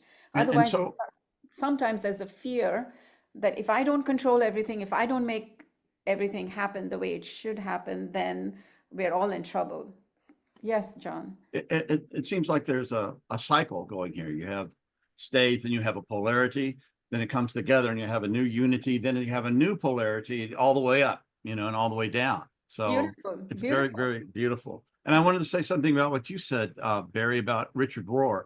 One time I was going through a very powerful transformational time, and somehow I got the book Everything Belongs, and it was just like, you know, it was just amazing. It was a godsend. And I think that's probably at the core of what we're talking about here is everything belongs. And the process is to figure out how it belongs, how it fits together. How do these polarities come together to create something new? And it's very Hegelian. Hegel, with the way that he looked at things, as having a thesis, antithesis, a synthesis. It seems very similar to that. And I will leave it with that. Yeah, Beena, did you Yeah, complete the developmental process? yeah, no. So there are a couple more. Sorry. No, not at all. So once I become more open to different perspectives, then I start privileging that. Multiple perspectives, I need to understand everybody's story. And then I realize that, well, there are all these truths. There is no one truth, and it's not my truth. So then you privilege multiple perspectives and you can take a stand. Because how do you say that this is right and that's not right? Everything is right. So you privilege multiple perspectives over actually having some absolutes, and you also privilege inquiring and opening up to integrate different perspectives until you feel the limits of that. And then the next stage, then you synthesize and you integrate and you're more systemic, but then you can privilege the system over the individual. You're now more thinking about the overall system and the system within system, and sometimes you can miss paying attention to the part because Yeah, it you've creates learned that problems.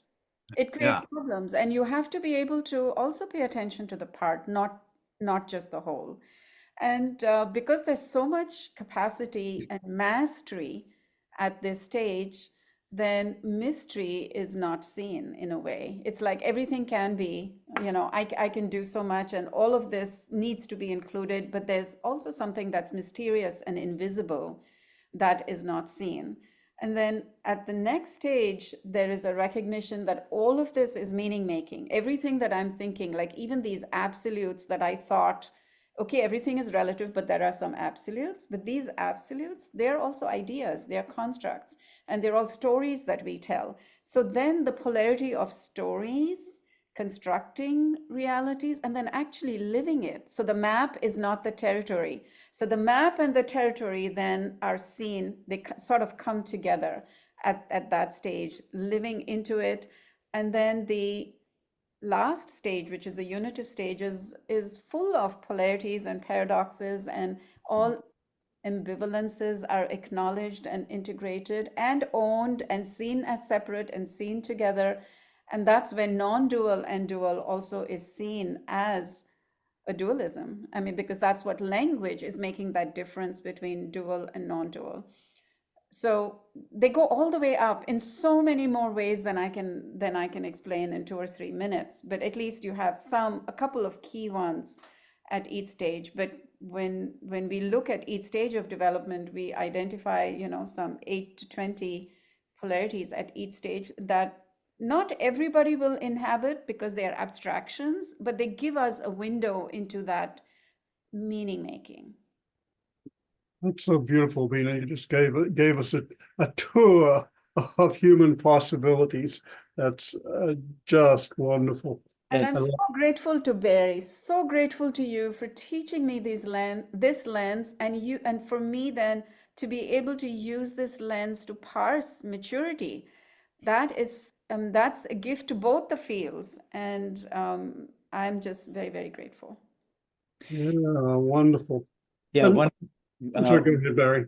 Yeah, one of the things I was tracking, Beena, as you were doing that wonderful description and description of the process, is something that is true throughout this process of moving through this, is the reality that each of us is born unique, and that we become more unique through our life. Absolutely. And the other is that we're born connected, and our awareness of being connected increases through our life. And our life is not about trying to become unique, because we already are. And so the pursuit of wanting to be sort of more unique or whatever is, it's not necessary. We can let go of that. We don't have to try to be more unique, and we don't have to try to be connected. We are already connected. So there's no energy required for us to be both unique and connected. And we just sort of appreciate the truth of that in different ways as we get, as we move through our own development. Beautiful. Beautiful. And maybe as we I don't want to finish our conversation before we look at applications to some of the great issues of our time, which you do in your book, and Barry. Mhm. And maybe we could look at one thing which is very current now. You do a nice analysis of Trump supporters and Trump opposition, and and that is such a divisive issue in our culture at the moment. And you point a way that at least ideally could point us beyond this tearing at each other. So could you maybe speak to that?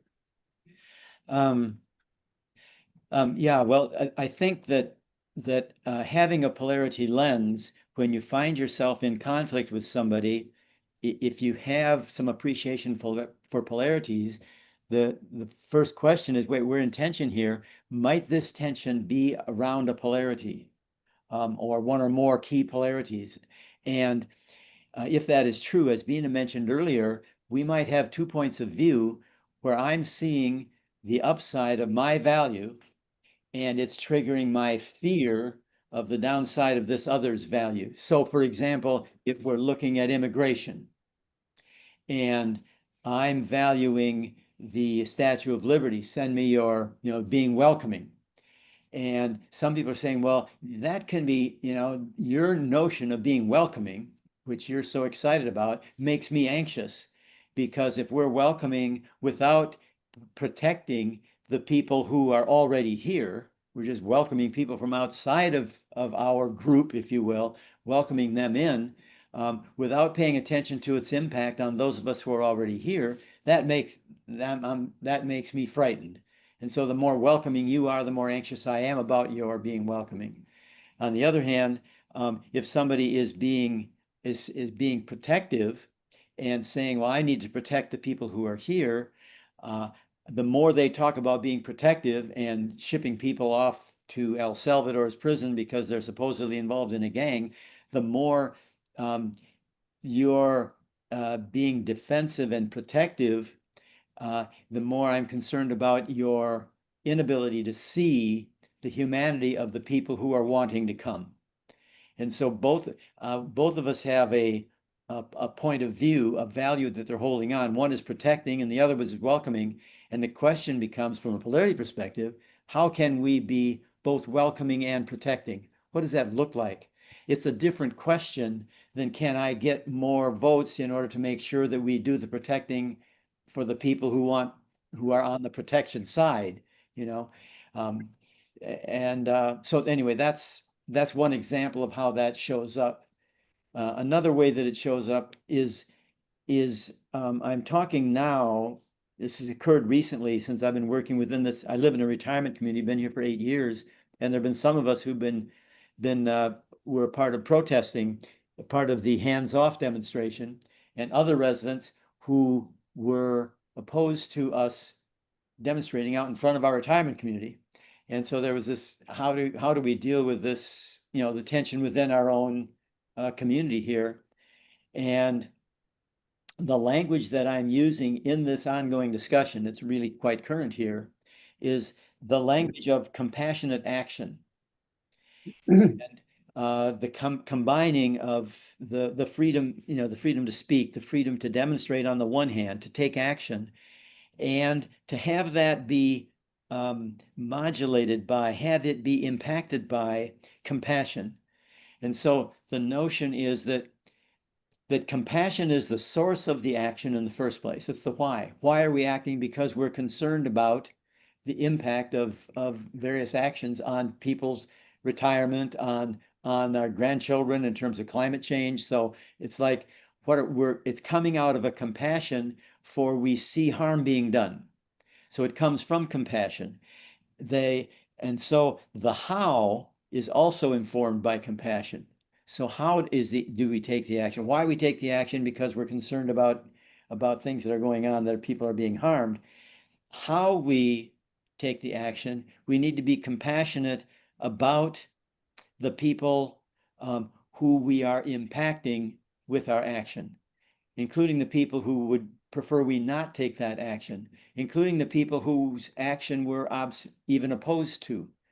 So compassion needs to be a why and a how in order to keep us from being just self-righteously cruel. Yeah. Uh, Right. I would say what you were saying about the immigration, which is a huge issue, and it's affecting democracies all over the world. It's not just our country. right.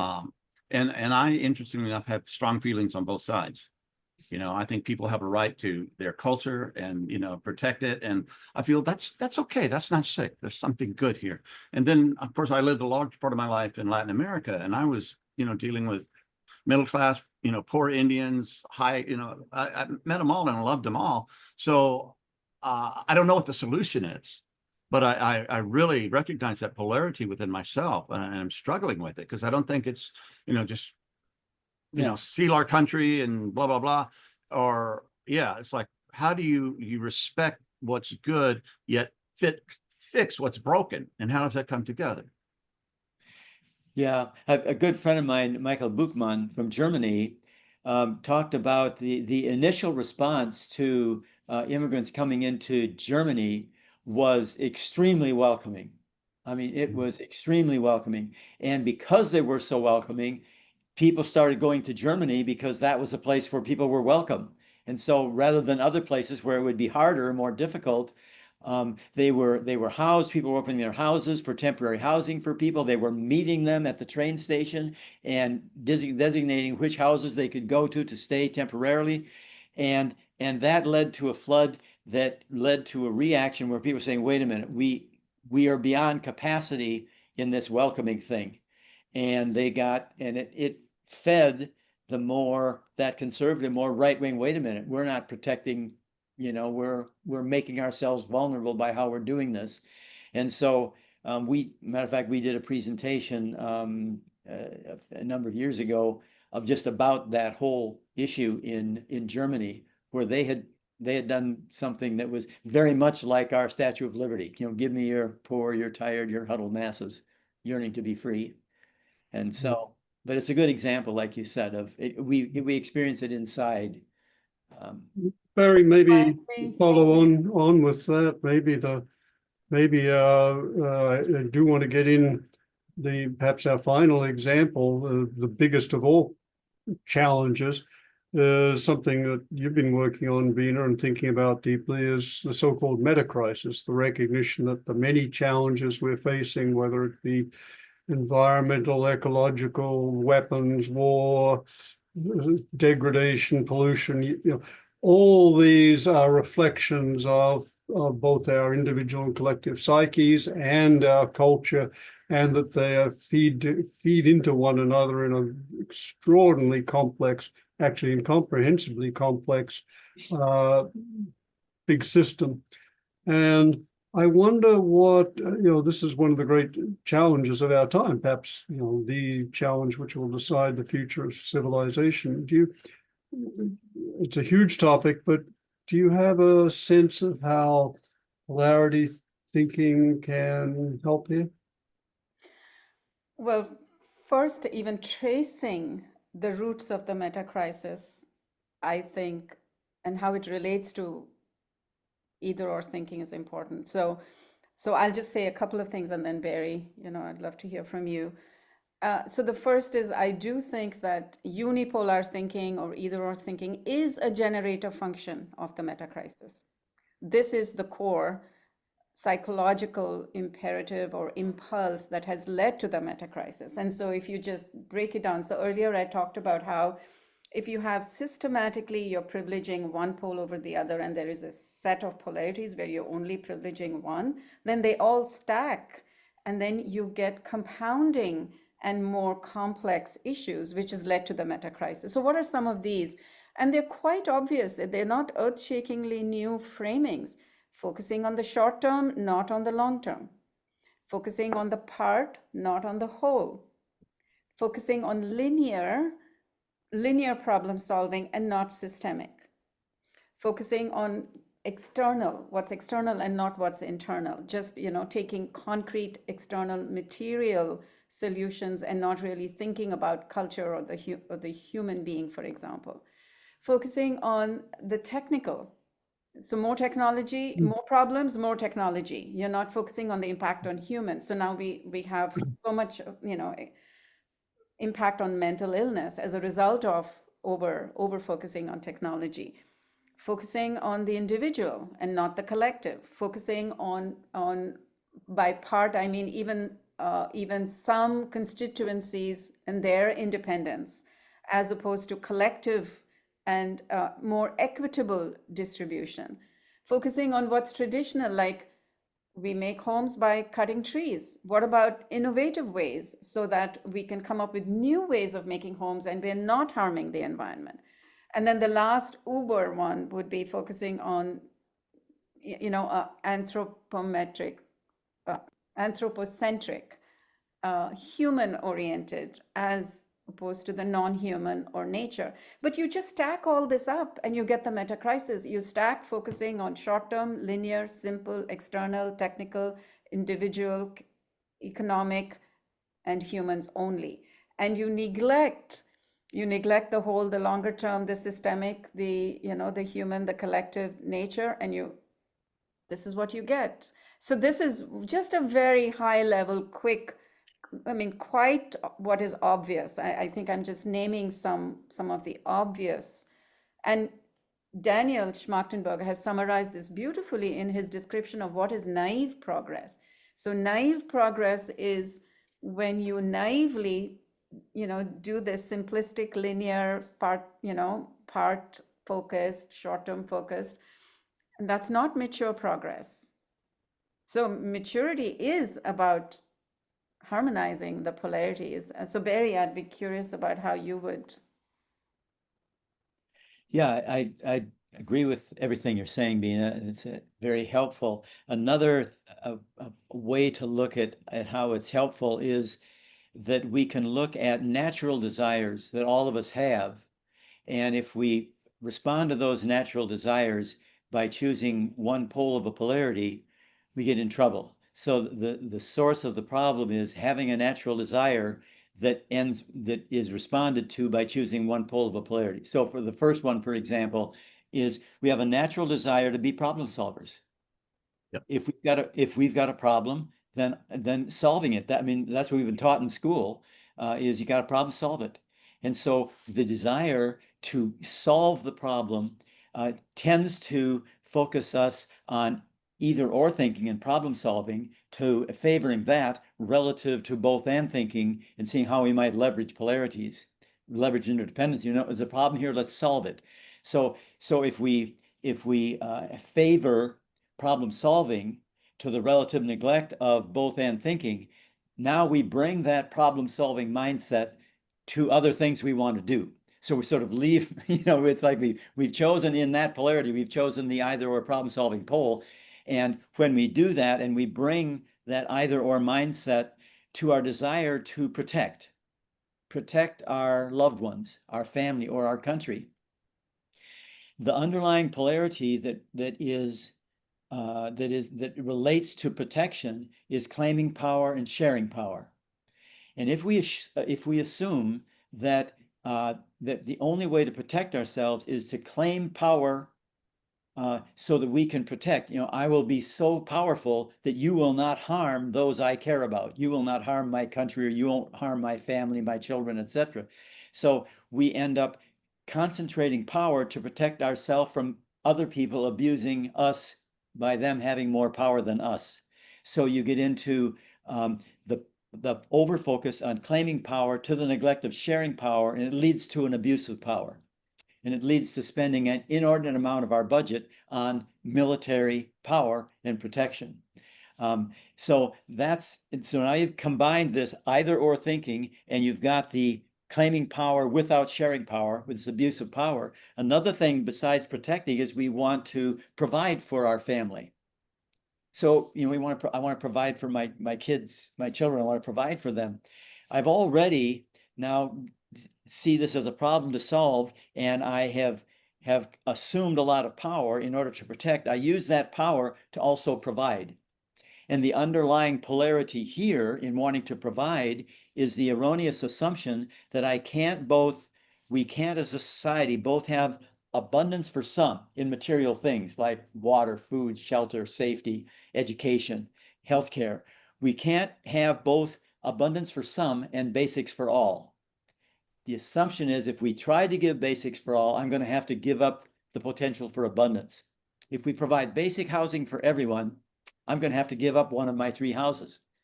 The assumption that we can't have both undermines our ability as a group to actually look at how we might provide basic housing for everybody or basic health care for everybody.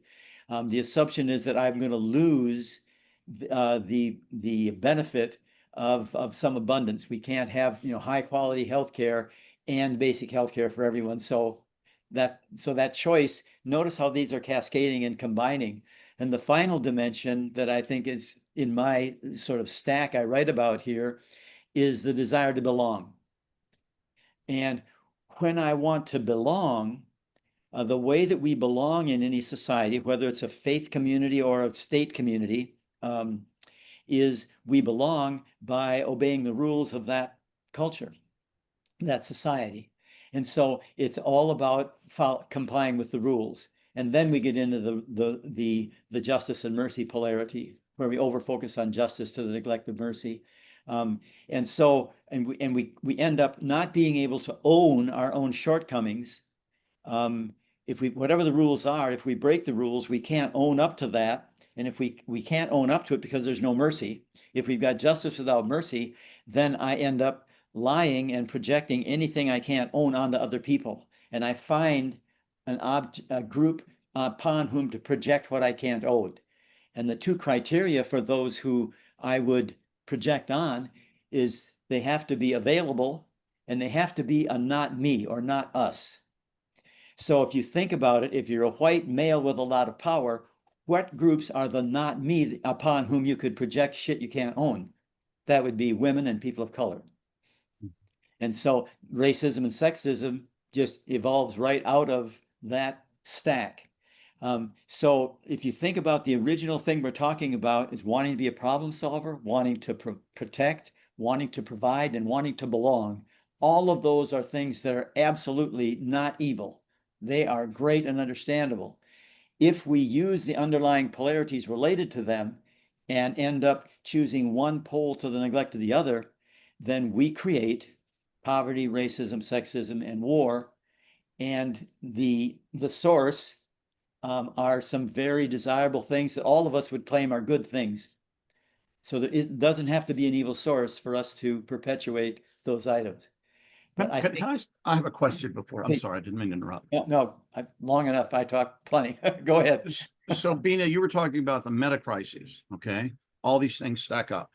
And this morning I was going through a meta crisis. I've been ill for about 2 weeks and I had to talk to Roger whether I should be on the podcast. And my dog needs to go to the vet. It seems that our constitutional democracy is being destroyed as we sit here. And, my health at the same time. So all of these things, I do a podcast, but the country's going down the tubes, and my dear dog needs to get to the vet, and I got to get well. How do I put this all together? How do you, these multiple polarities that present themselves, how do you select? How did you select to be here? I talked to Roger and he said, okay, he said, soldier through, something like that. And I feel very, very committed to this podcast, and I feel very committed to Roger and our team. So that's what I did, Yeah. And it doesn't mean you don't care about the dog or you don't care about the democracy, and that you'll come up with some action to take care of that. And so we all find our ways to integrate as long as you're keeping that in mind. But there are some people who wouldn't even have the other option, who wouldn't even think of a competing thing. They would just pick the one thing.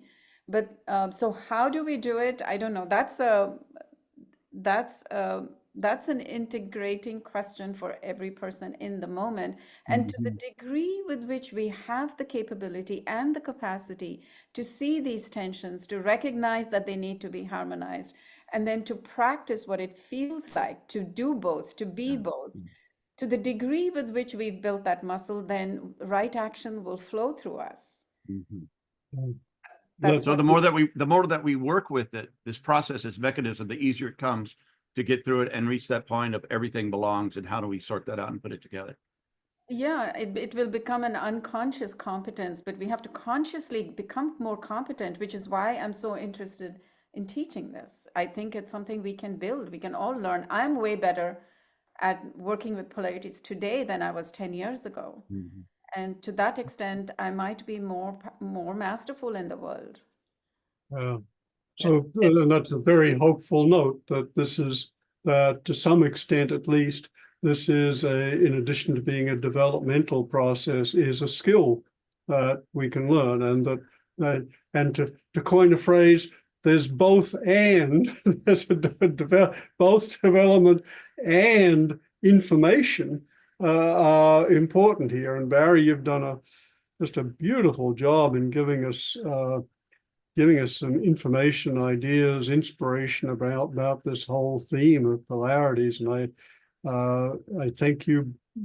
I think we all thank you very much for your lifetime's work here. It's an enormous contribution, and certainly, and Beena, we will thank you for your pioneering work in mapping out stages of adult development. This is, to my mind, as I've said a number of times, one of the most exciting areas of contemporary psychology. So having you both together and illuminating both aspects of our ways of thinking is just, I think this is a priceless gift. So deep gratitude to you both. And it's been a delight. I just have one thing I want to say as a part of ending, and that is Beena's point about learning over time. It's also true that we need to be loving and forgiving of ourselves when we discover that we have. My wife Dana reminds me on a regular basis of my inability to effectively leverage the polarity of work and home. And I get so enthralled with wanting to be on podcasts like this that I do not take adequate time for myself to just be with Dana and with the family. And so there's the tension is always there, and within any polarity. And sometimes we just find ourselves having indulged one pole more than we would have upon reflection, that we have really not done a very good job of leveraging some key polarities, and to just let that be a part of our reality, and so a little bit of forgiveness for ourselves and others can help in these times. Well, in all times, yes, indeed. So, Barry, and I just want to once again mention your books, Polarity Management, and your more recent one titled "And Making a Difference by Leveraging Polarity, Paradox, or Dilemma." So, thank you very much, and Beena, thank you. And Beena's work is available through VEDA, the Vertical Development Academy. Some wonderful webinars, seminars there, and ways of measuring our own development. So thank you both. It's been an extraordinarily rich dialogue, and thank you both for your contributions. Thank you both for Thanks inviting for having us. Yeah, appreciate it.